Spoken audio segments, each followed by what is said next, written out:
Stanley Uris, parte 2. Stanley quería tener hijos. Ella quería tener hijos. Estaban tan de acuerdo en ese tema como en la afición a las películas de Woody Allen, en la asistencia más o menos regular a la sinagoga, en las inclinaciones políticas, en la aversión por la marihuana y en muchas otras cosas. En la casa de Traynor había existido siempre una habitación extra, dividida en dos partes. A la izquierda, Stanley tenía un escritorio para trabajar y un sillón para leer. A la derecha estaba la máquina de coser de Patty y el tablero donde armaba rompecabezas. Entre ellos existía un acuerdo tácito con respecto a esa habitación. Algún día sería el cuarto de Andy o de Jenny. Pero, ¿dónde estaba ese hijo? La máquina de coser, los cestos de tela, el tablero, el escritorio y el sillón se mantenían en sus respectivos sitios. Mes a mes parecían solidificar sus posiciones, estableciendo su legitimidad con más firmeza. Eso pensaba ella, aunque nunca llegaba a cristalizar la idea. Pero sí recordaba que cierta vez, al iniciarse un periodo menstrual, había tenido la sensación de que la caja de compresas parecía muy satisfecha, como si las toallitas acolchadas le estuvieran diciendo: «Hola, Patty, somos tus hijos, los únicos hijos que tendrás, y tenemos hambre. Amamántanos con tu sangre». En 1976, 3 años después de descartar los anticonceptivos, consultaron con un médico de Atlanta llamado Arkaby.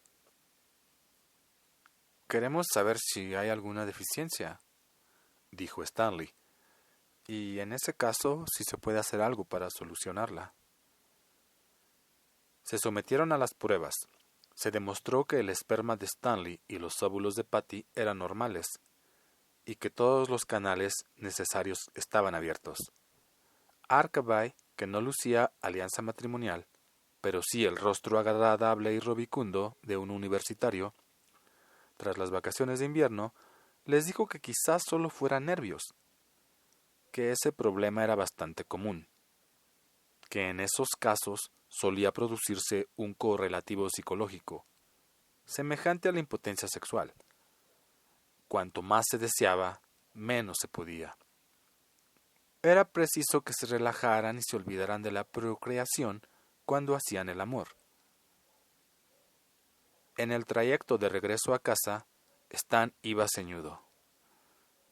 Patty le preguntó qué le pasaba. «Yo nunca hago eso», dijo él. «¿Qué cosa?»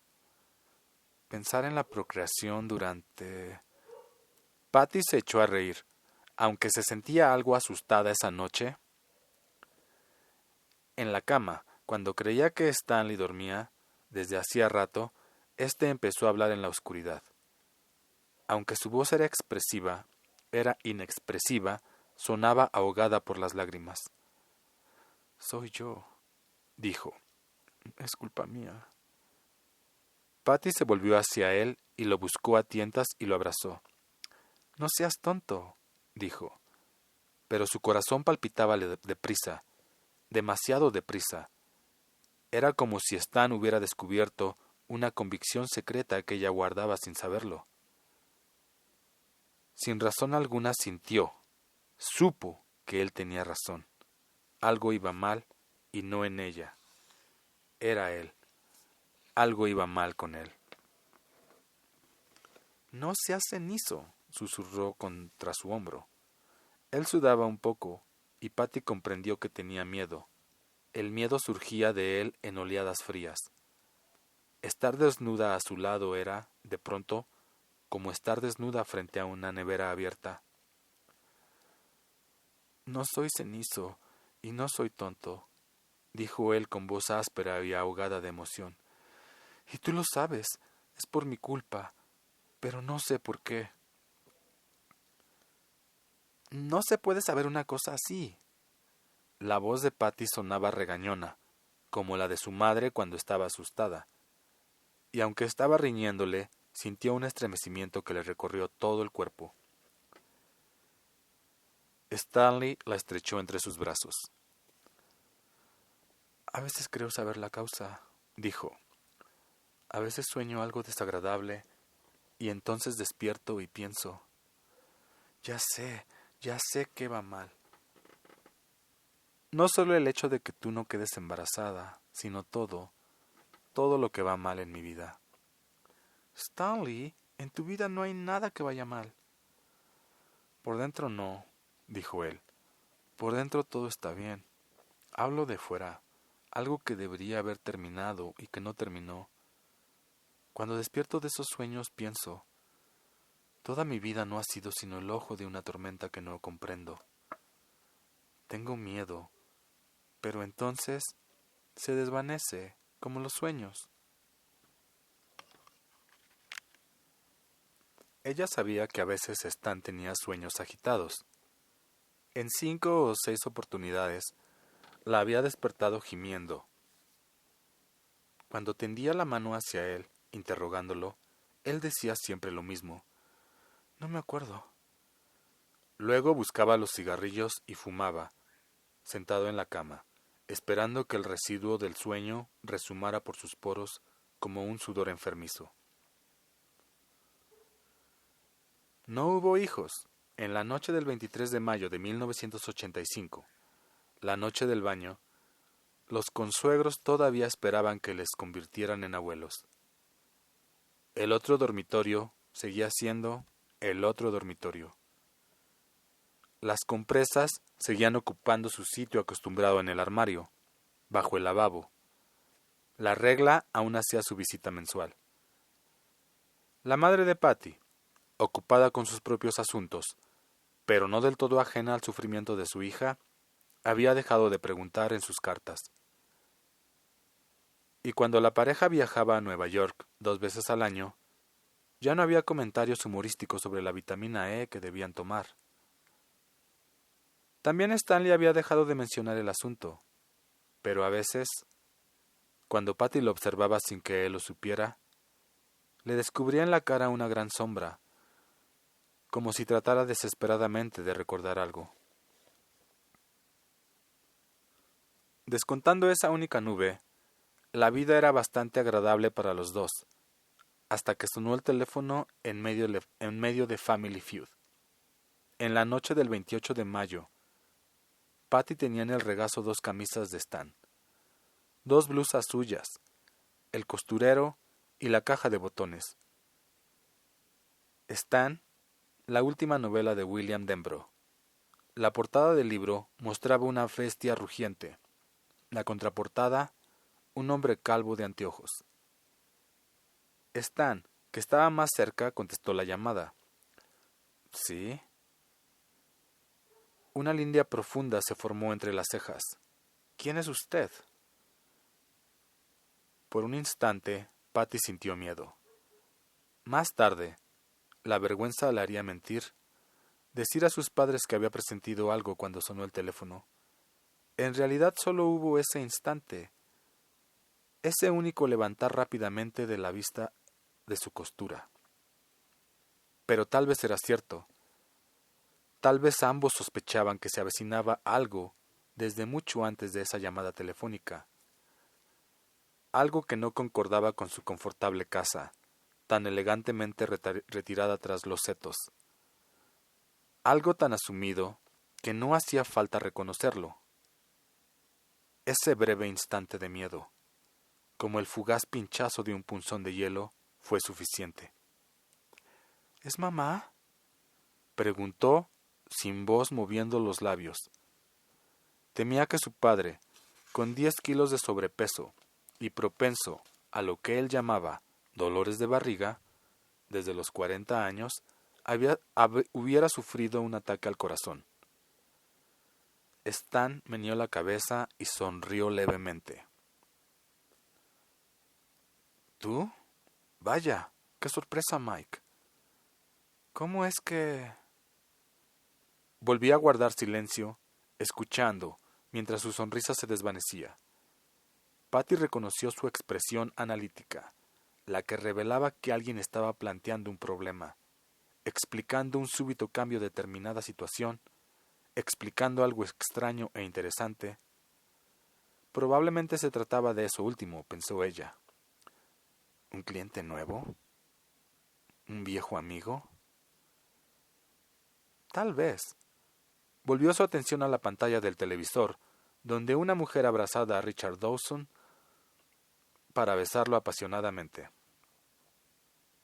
Richard Dawson debía de recibir más besos que el anillo del Papa. A ella no le habría disgustado besarlo. Mientras rebuscaba un botón negro igual a los de la camisa de Stanley, Patty notó que la conversación discurría con normalidad. En cierto momento, Stanley preguntó.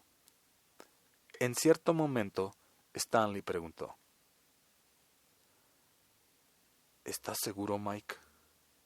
Y luego, tras una larga pausa, está bien, comprendo. Sí, Sí, todo. Entiendo. ¿Qué? No puedo prometerte exactamente eso, pero lo pensaré. Ya sabes que... ¿Ah? ¿De veras? Por supuesto, sí, claro que sí, claro. Gracias, sí. Adiós. Y colgó. Patty lo miró y vio que estaba con la vista perdida en el vacío, sobre el televisor. En la pantalla el público aplaudía a la familia Ryan, que acababa de anotarse 280 puntos. La mayoría de ellos por adivinar que el público respondería «¡Matemáticas!» a la pregunta «¿Qué asignatura le gusta menos al niño de la familia?». Los Ryan saltaban y daban gritos de júbilo. Stanley, en cambio, tenía el entrecejo fruncido. Más tarde, Patty diría a sus padres que lo había visto palidecer, y era cierto, pero no agregó que en ese momento le había parecido solo un efecto de la lámpara, que tenía una pantalla de vidrio verde. ¿Quién era Stan? ¿Qué? Se volvió y la miró. A Patty le pareció que estaba abstraído, ligeramente fastidiado. Solo más tarde, al evocar la escena una y otra vez, empezó a comprender que Stan se estaba desconectando lentamente de la realidad. Su cara era la de un hombre saliendo del azul del cielo hacia el negro de la nada. ¿Quién llamó por teléfono? Nadie, de veras. Creo que voy a darme un baño. Y se levantó. ¿A las 7? Él, sin contestar, se limitó a salir del cuarto. Patty habría podido preguntarle si le pasaba algo, incluso seguirlo para averiguar si se sentía mal del estómago. Stan no tenía ni visiones sexuales, pero solía mostrarse extrañamente recatado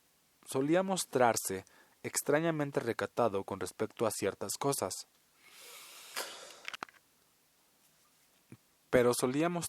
Mostrarse extrañamente recatado con respecto a ciertas cosas. No había nada extraño que hablara de darse un baño cuando en realidad tenía ganas de vomitar algo que le había sentado mal, pero en ese momento estaba presentando a la familia Piscapo, y Patty sabía que Richard Dawson no dejaría de decir algo divertido sobre ese apellido. Además, no conseguía encontrar el botón negro, aunque estaba segura de que en la caja había montones. Se escondían, por supuesto, no cabía otra explicación. Así pues, no volvió a pensar en él hasta que terminó el programa, cuando aparecieron los créditos. Levantó la vista y vio su silla vacía. Había oído correr el agua en la bañera durante 5 o 10 minutos después. Pero no había oído el ruido de la nevera al abrirse. Eso significaba que Stan estaba arriba sin su lata de cerveza. Alguien le había echado un problema sobre las espaldas con esa llamada telefónica. ¿Y ella? ¿Había intentado ayudarlo? No. ¿Había tratado de sonsacarle algo? No. ¿Había reparado en algo que iba mal? Tampoco.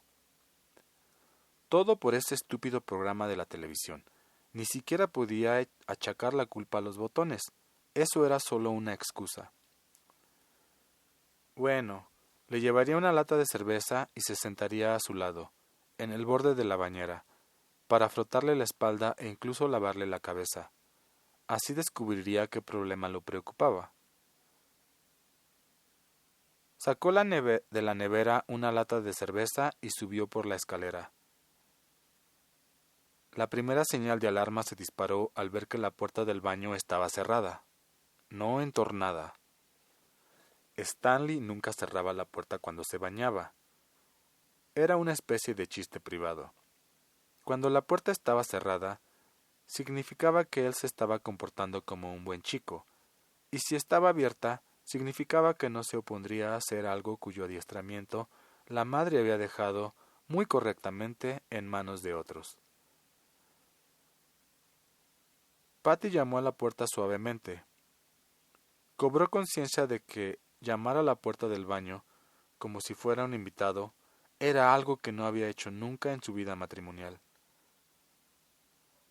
De pronto, la alarma se intensificó en ella. Pensó en el lago Carson, donde había nadado con frecuencia cuando niña. En los últimos días del verano, el agua estaba caliente como una bañera. Hasta quedabas con una parte fría que te hacía estremecer de sorpresa y delicia. Sentías calor y al segundo siguiente era como si la temperatura hubiera descendido 20 grados bajo las caderas. Descontando el placer, así se sentía en esos momentos, como si hubiera dado con una parte fría, solo que esa parte no estaba por debajo de las caderas, enfriando sus largas piernas de adolescente en las negras aguas del lago Carson. Estaba alrededor de su corazón. Stanley, Stan. Golpeó con los nudillos. Como no obtuvo respuesta, descargó el puño contra la puerta. ¡Stanley! El corazón ya no estaba en su pecho. Le latía en la garganta, dificultándole la respiración. ¡Stanley! En el silencio que siguió a su grito, y el sonido de su grito, allí, a menos de 9 metros de la cama donde apoyaba la cabeza para dormir todas las noches, la asustó aún más. Oyó un ruido que hizo ascender el pánico a su conciencia. Un ruido insignificante, en realidad solo el ruido de una gota de agua.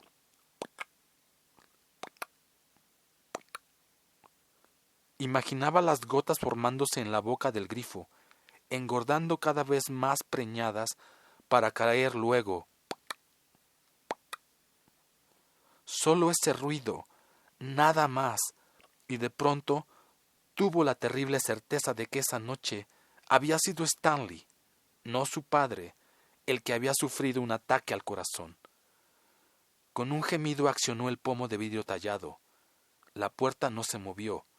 Estaba cerrada con llave. Súbitamente, a Patty Uri se le ocurrieron 3 nuncas. Stanley nunca se daba un baño al anochecer. Stanley nunca cerraba la puerta a menos que estuviera usando el inodoro. Y Stanley nunca había cerrado la puerta con llave en ninguna ocasión. ¿Sería posible, se preguntó, prepararse para un ataque al corazón? Patty se pasó la lengua por los labios. Lo llamó otra vez por su nombre. No hubo respuesta, salvo el persistente goteo del grifo. Al bajar la vista, vio que aún sostenía la lata de cerveza. Se quedó mirándola estúpidamente, con el corazón latiéndole en la garganta, como si nunca hubiera visto una lata de cerveza. Y cuando parpadeó, la lata se convirtió en un teléfono negro y amenazante como una serpiente. ¿Puedo ayudarla, señora? ¿Tiene algún problema?, le espetó la serpiente. Patty colgó el auricular bruscamente y se apartó, frotándose la mano que lo había sujetado. Al mirar alrededor, vio que estaba cerca. vio que estaba otra vez en el cuarto de televisor. Comprendió entonces que el pánico, surgido en su mente como un ratero que sube sigilosamente por una escalera, se había apoderado de ella. Recordó que había dejado caer la lata junto a la puerta del baño para correr a la planta baja mientras pensaba. Todo esto es un error. Más tarde nos reiremos de esto. Stanley llenó la bañera. Recordó entonces que no tenía cigarrillos y salió a comprarlos antes de desnudarse. Sí, solo que había cerrado la puerta del baño desde dentro y había preferido abrir la ventana sobre la bañera para descolgarse por la pared de la casa. Claro, por supuesto, sin duda. El pánico volvió a embargarla. Era como café negro y cargado. Patty cerró los ojos para luchar contra él. Permaneció inmóvil como una estatua pálida con el pulso latiendo en sus sienes. Recordaba haber bajado a toda carrera hacia el teléfono, pero ¿a quién quería llamar? Frenética pensó. Llamaría a la tortuga, pero la tortuga no pudo ayudarnos. De cualquier modo ya no importaba. Había marcado el 0 y debía haber dicho algo, puesto que la operadora acababa de preguntarle si tenía algún problema. Sí lo tenía, pero ¿cómo explicar a aquella voz que Stanley se había encerrado con llave en el baño y no respondía? Que el goteo del grifo en la bañera la aterrorizaba. Alguien tenía que ayudarla, alguien. Se llevó el dorso de la mano contra la boca y mordió. Trató de pensar, trató de obligarse a pensar. Los duplicados de las llaves. Los duplicados de las llaves estaban en el armario de la cocina. Se dirigió hacia allí y uno de los pies chocó contra la caja de los botones, que se hallaba junto a una silla. Algunos botones cayeron centelleando como ojos de vidrio a la luz de la lámpara. Entre ellos había 5 o 6 de los negros. En la cara interior de la puerta del armario, sobre el fregadero doble, había un gran tablero de madera barnizada con forma de llave. 2 años atrás, uno de los clientes de Stan se lo había regalado para Navidad. El tablero estaba lleno de pequeños ganchos, de los cuales pendían todas las llaves de la casa, 2 duplicados por gancho. Bajo cada uno se veía una tirita de cinta adhesiva con la pulcra letra de Stan. Cochera, desván, baño planta baja, baño planta alta, puerta calle, puerta trasera. A un lado, las llaves de los coches rotuladas MB y Volvo. Patty cogió la llave marcada baño planta alta y echó a correr hacia la escalera, pero se obligó a caminar. Si corría, el pánico la dominaría. Además, si caminaba aparentando serenidad, Dios podría pensar. Bueno, me he pasado un poco, pero tengo tiempo de arreglarlo todo. Al paso tranquilo de una mujer que va a una reunión del club del libro, Patty subió la escalera y caminó hasta la puerta del baño. «Stanley», llamó y trató de abrir. De pronto sintió mucho miedo. No quería usar la llave. De algún modo usar la llave le parecía algo definitivo. Si Dios no había corregido las cosas para cuando ella hubiera abierto, ya no lo haría. Después de todo, la época de los milagros había pasado. Pero la puerta todavía estaba cerrada. El constante del grifo goteante era su única respuesta. Le temblaba la mano. Encajó la llave en la cerradura y la hizo girar. Intentó asir el pomo de vidrio tallado, pero se le escurría porque la palma de la mano estaba empapada de sudor. Finalmente, consiguió hacerlo girar. Abrió la puerta. «Stanley, Stanley». Miró hacia la bañera, con su cortina azul recogida en un extremo, y olvidó el nombre de su marido. Simplemente siguió mirando la bañera con gesto solemne. como el de un niño en primer día de colegio. Luego comenzaría a gritar a todo pulmón. Entonces la oiría Anita Mackenzie, la vecina, y sería Anita Mackenzie quien llamaría a la policía, convencida de que un delincuente se había metido en casa de los Uris. Pero de momento, Patty Uris permanecía en silencio, con las manos recogidas sobre su pecho, solemne, y entonces esa solemnidad casi sagrada comenzó a transformarse. Los ojos enormes comenzaron a sobresalir, y su boca compuso una horrible mueca de horror. Quiso gritar y no pudo. Los gritos eran demasiado estridentes para salir. El baño, iluminado por tubos fluorescentes, tenía mucha luz y no había sombras. Se veía todo, aunque uno no quisiera verlo. El agua de la bañera tenía un tono rosado intenso. Stanley yacía con la espalda apoyada contra la parte posterior de la bañera. La cabeza caía tan hacia atrás que algunos mechones de corto pelo negro le rozaban la piel entre los omóplatos. Si sus ojos fijos hubieran podido ver, habría visto a Patty con la boca abierta y desencajada. Su expresión era de abismal, petrificado horror. En el borde de la bañera había una caja de hojas de afeitar Gillette Platinum Plus. Se había provocado 2 cortes en la cara interior del brazo, desde la muñeca hasta el codo, y cruzado después cada uno de esos tajos con un corte transversal en la muñeca, formando 2 sangrientas T mayúsculas. Las heridas relumbraban rojo purpúrea bajo la hiriente luz blanca. Patty pensó que los tendones y los ligamentos expuestos parecían trozos de carne barata. En el borde del grifo, reluciente, se formó una gota de agua. Engordó como si estuviera preñada. Centelló. Cayó.